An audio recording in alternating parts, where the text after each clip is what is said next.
مطمئن باشید که در جهان هیچ نمونه بالاتر و برتر از نمونه استقلال و پاکیزگی سیاسی مجاهدین در این سالیان در عراق نبوده است، چه در دولت قبلی، چه در دولت بعدی، چه در رابطه با آمریکایی ها.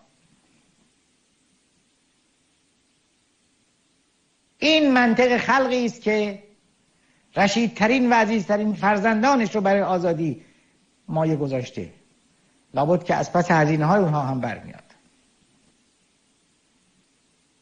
بگذاریم که مجاهدین عهد کردند که اگر لازم باشد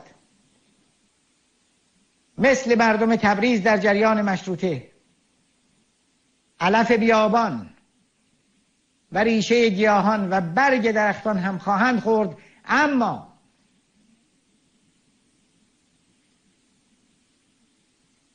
در برابر رژیم نامشروع آخوندی زانو نمیزنند. زانو زدن ارزانی مزدوران همین رژیم باد. ای حاکم من الذله.